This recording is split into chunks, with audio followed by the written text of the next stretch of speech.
My name is Fred Vitale, and I'm the Communications Manager for the Green Party of Michigan. You are joining a special segment of In the Green. We have with us today SKCM Curry, and she's running for President of the United States on the Green Party ticket. Welcome. Good afternoon, Fred. Thank you for having me. Oh, it's so good to have you here.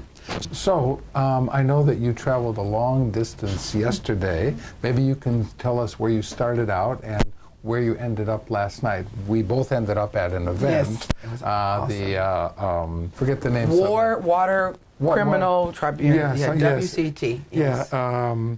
Water Crimes Tribunal about what happened in Flint and in Detroit over. Yes. Flint is the poisoning of the water, and Detroit is the water shutoffs. Yes. Yeah, why don't you tell us a little bit about your day yesterday? Okay, I am on the second phase of our campaign tour. I started out in Houston, Texas. From there, went through 7 other states and came here. I've been reposting all the information I can and sharing about the water situation, but it wasn't until I sat in that room last night at the Charles Wright Museum of African American History. Yes, blew me away. That tribunal was critically important. I wanted to go and arrest the governor. I was trying to figure out how to do that. So 3 things I got clear. Again, because I've lived the majority of my adult life outside of the U.S., I saw every World Bank program, every corporate takeover, every transnational word with your emergency management. I saw from New York, they call it, what's the word they use for emergency management? Receivership. Okay. I saw HIPAA, highly indebted nations. I saw colonialism, imperialism at its finest, which is sick and sad. It is just, and then the chart that they put up showcasing how it's folks of color who are negatively impacted by these policies and laws. It's real clear. It's really, really clear that this is global. I shared with you briefly that 2017, myself and others have been trying to work on pull together globally Black Lives Matter, because there are at least 21 situations like this that affect everyone of color in the world. But sometimes if you're not aware of the global impact of capitalism, you believe it's just happening to you. This has happened in India, Mexico. I was just sitting there going, I saw every nation's situation through Flint's situation. It's illegal to not have someone have water. I mean, it's not only, it's immoral. Yes, it's it is evil. Immoral. Yes, it is. It's evil. Let's arrest this guy today. Right. No, there was, I believe you might have seen, you know who Michael Moore is, the filmmaker? Oh, the movie maker. Yes, he posted a picture of himself with the Governor Snyder and the little handcuffs like that. He had this thing. It was a very nice picture. So he kind of started it because he said that it was deliberate. Definitely. And that was the part, I think, that really got people's attention on his side. But this campaign around the water, we are now in the, this is 2 years. It's sick. 2 years, yes. It really is quite amazing. And still, after 2 years, they still have bad water. It's not like it's been fixed. All this talk, still not fixed. Well, this is where strategy and tactics must be employed. I shared with you about the doctrine of discovery. This is related to that. So coming up with a way to take it from the ancestry of Snyder's and everyone else involved in this, and let folks involved see that this is not just them. This has been a 500-year in the making issue. Yes, yeah. 526 years in the making issue. So I saw a lot of enlightenment and education that people are not just, and then love. I saw love. Yes. I saw a beautiful, the woman that shared about her standing on her water. You know, I'm from California, so we don't do our water like that. So that was really insightful. people don't get that they have to come out Right. to do that. She called it water key. You know, it's a big thing. It's about this. It's a pipe like this, and it goes all the way down, and on the end it just has like a nut, and you put it into the ground. It's because it's cold up here. The water has to be below the freeze level. So the water pipes are down about 2-3 feet below the surface, and you stick this thing down, and that turns off the water in front of your house only. Okay, and so you can buy these anywhere, but of course if you take water illegally, then there's, it's a felony. I mean, so it's a very big deal to do that. The other thing they can do is if they feel that people are doing things illegal, they can actually come and dig up the pipe and block it off so that you can't use it. Other things that people do, if it's open and they're worried about the city coming, they'll pour concrete down it, and that'll solidify it so they can't turn it off. Then they have to dig it out. But these are all things that no matter which one of these things you do, that is, keeping you with water and stopping them from cutting it off are very big deals, legally speaking. Right. And cost you a fortune. So people are, it's Yeah, you understand what I'm saying? Now so I am. But I'm saying, we're living in Ghana. People do groundwater, and then living in the U.S., no one can come out and knock it off from us like that. So please give us your full legal name and where you're living, and as we said, the office for which you wish to be nominated. My name is Sedinam Kinamo Christin Moyowasifza-Curry. I hail from the lovely village of the Pueblo del Rio housing projects in South Central Los Angeles. I am seeking the Green Party nomination as President of the United States of America. Oh, well, it's good to have you here in Michigan. Thank you. So, are you a member of the Green Party? And if so, when did you join and why? I've been a member of the California Green Party since 2000. Okay. I joined after the debacle in Florida when Al Gore not only lost his state, he didn't fight for the black voters in Florida.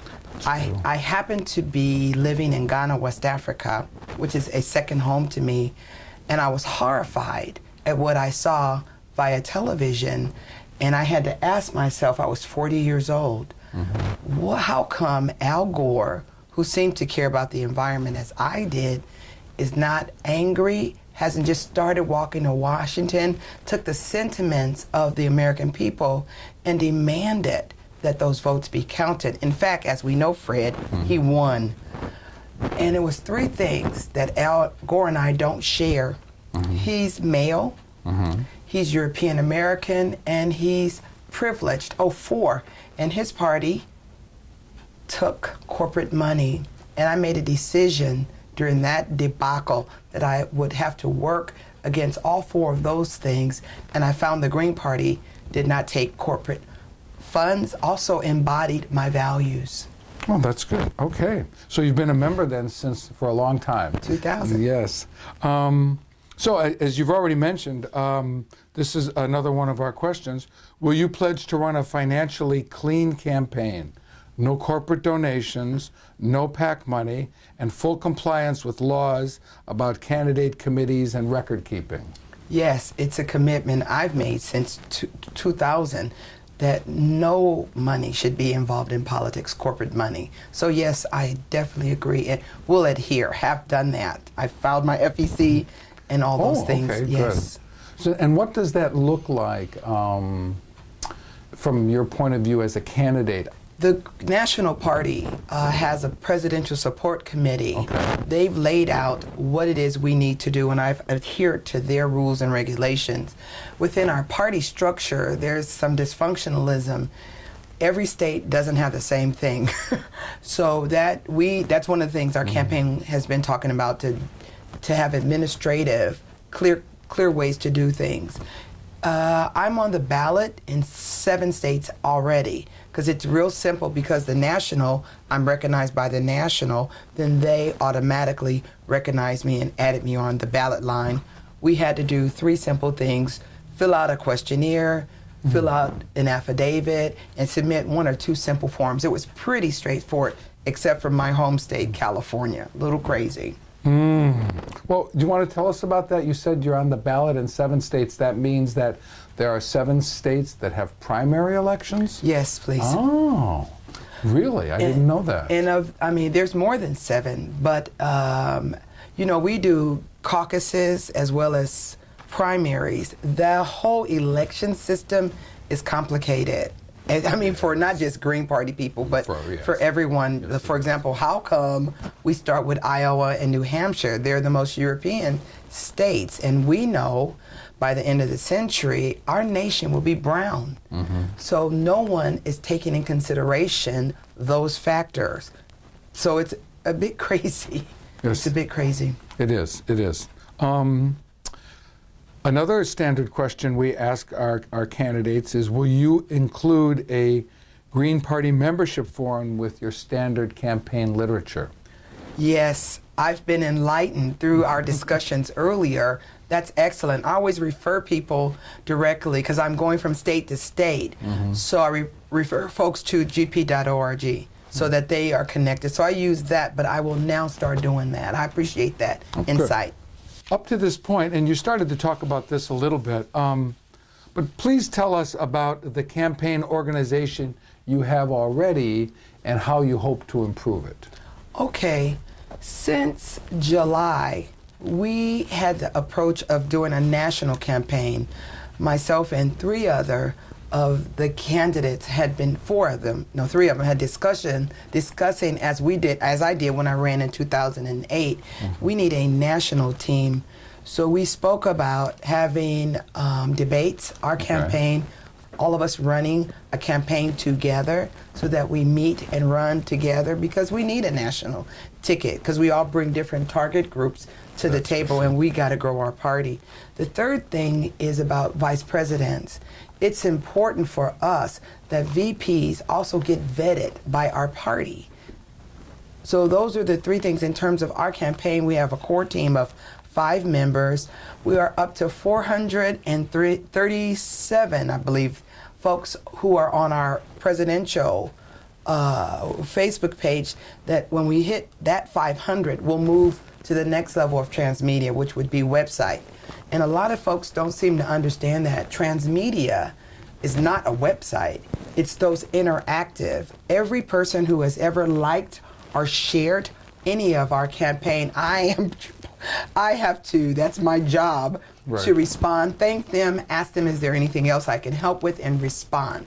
So we're building a core on the ground, 50-state, transmedia friendly team of folks. As I understand it, there are 5 official candidates recognized by the Presidential Campaign Support Committee. That's the official body in the Green Party. Okay. Is that true? Is it 5 Yes, candidates? I'd like to say their names. Okay, good. Please do. We're 3 Californians. Darryl Cherney, who comes out of the Redwood movement, Dr. Kent Mesplay, a climatologist who actually inspired me to run as president, Dr. Bill Kimmel, a theorist, brilliant man, and Dr. Jill Stein, who was our 2012 presidential candidate nominee. Those are the 4, right? And you said 3 of them are from California. I know. Yes. We're there. Very popular state. Yes, it is. Populous state. And so there's these 5 candidates. Has there been any time when you've all been together and had a public debate or discussion yet? Has that happened yet or not? The only thing we've met together was in July last year as a presidential forum. There hasn't been one debate. Out of the 5 candidates, I'm the only one who has participated in any debates. I participated with the third party and independent debate held in Lake Charles, Louisiana. 10 people. I carried our line quite well, I would say. And then also recently I was in Virginia for Public Square, had a one-on-one debate with myself, Darryl Perry, who's a libertarian candidate. So I am the only one who's actually debated any other candidates. Good. That's good. And so as you are looking out here, and I know that our audience will include Green Party members, and of course we hope that it'll go beyond just Green Party members, but for those Green Party members that may be involved in the selection process, Yes. because as you know, we're unlike the other two parties, we're a democratic organization, so we try to involve the members in Yes. all the processes of the party. So as thinking about these 5 candidates, why should people in the Green Party support you over the other candidates? Great question. 3 things. 1, we're the only campaign that has actually went out on 3 phases. The last phase I will do, but 2 phases. First phase, 40 days, we went out and asked what criteria should a presidential candidate, not only for the Green Party, but for our nation possess. There's a list of 40 things folks said they want. First was person of color. Okay. I'm the only one that meets that criteria. I'll just go over a few of them. The other one was someone who thinks visionary about not only greening our nation, but the planet. Our campaign is, when we go further to the 10 key values, we'll be expanding on that based on this 40 days of conversations and dialogue we had with Greens and citizens and non-citizens of the U.S. The next thing is about ending capitalism. We are very clear in our campaign that we need to end it. The other broad one was ending patriarchy. We need women leading, and not a woman of color who will be pushing that later. The other one is dealing with Americans asking questions. I'm all about that. Okay. So you'll see that when we go over the 7 points we got from this 40 days. And the second phase is pushing these 5 values so we can expand on our 10 key values. Like our nation, myself, I'm not an immigrant. Right. We were raped, robbed, kidnapped to be here. So our founding fathers and our Green Party in 1984, folks of color weren't at the table either time. So like our nation needs to relook at the Constitution, our party too must relook at our 10 key values to ensure like this coming browning of our nation is impacted. Okay. So what other political activities or organizations have you been involved with recently? Recently, my focus has been on Black Americans. I'm the only presidential candidate that attended and who's been involved in any level with Black Lives Matter in a real planning and organizational way. I attended in Cleveland, Ohio. During our July meeting, I had to go back and forth from St. Louis to Cleveland for the national movement for Black Lives Matter. I remember that. Yeah, yes. I was So, there. Great. I was the only presidential candidate there, as well as with the 20th anniversary of the Million Man March and Justice or Else. I attended meetings not only in my home city, Los Angeles, California, but also in St. Louis, Missouri. So very active in ensuring that this happens. The third would be Blackout. Okay. Very involved in Blackout, which is a successful campaign of stopping Black folks' money and our allies from going forward. I happened to be in Chicago during the Shut It Down, and I was proud to be there. The fourth one would be proportional representation for Black Americans. The UAPO gave a national political leadership conference in St. Louis that I attended. They'll be having the next one in June, phase 2. I was very present and involved with workshops about getting Black Americans to understand the role proportionate representation can play in moving our struggle forward. So those are the 4 main focus events I've been involved with over the last 7 months. Oh, that's very good. I'm familiar with most of that. I don't know about Blackout. Could you tell us a little bit more about what that was? It was an economic boycott of Christmas. Oh, good. That we should not use our dollars to enrich capitalism. That it's time that we spend more time and care on building relationships. You mentioned that before about ending capitalism. When you say that, what does that look like? What does that look like in the United States in 2016? Okay. It's real simple. Okay. We cannot continue the consumption. We've already harmed our mother, the earth. So I believe in the first 100 days, if I were elected president, I'd ask the biggest hearts, minds, and spirits of our nation that we brainstorm and come up with a way to do just that. There's already best practices with energy. We have to keep our resources in the ground. Every company dealing with taking minerals out must cease. And we have to figure out a way to do this. And I believe within 6 months of being in office, we could do that. It's a attitude adjustment to understanding that we're in crisis. Since 1945, Fred, our species has been able to annihilate ourselves. Might have been a good year for wine, but not for us and our species. I believe we have enough intellectual capacity to do that, and it needs leadership to pull that forward, and I'm prepared to provide that. Please say something about your understanding of the 4 pillars. Oh, definitely. Yeah, okay. Ecological wisdom is core to who we are, because that's where we live, how we eat, how we work, and how we play is this planet. That was a brilliant pillar, and it's important. Social justice, very important given what I talked about clearly from the Eurocentric understanding, as well as war and violence that has happened throughout our story as beings. It's been just a nasty one. The third one, grassroots democracy, critically important.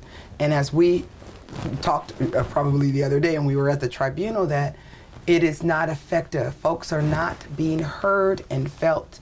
There's a corporatized and militaristic and capitalistic and colonial approach. So the Green Party saw that. Nonviolence. We cannot harm not only each other, but our planet. So those 4 pillars have the wisdom, and they embody what we all we must, or we'll annihilate ourselves even further over the next couple of generations. Has done to be inclusive, to deal with grassroots democracy, to help with ecological wisdom, and do it nonviolently. Our campaign is posed to move our party forward so that we brown it, black it, yellow, and red for the future of ourselves and our planet. Thank you so much. Thank you so much for joining us. Okay, thank you for having me.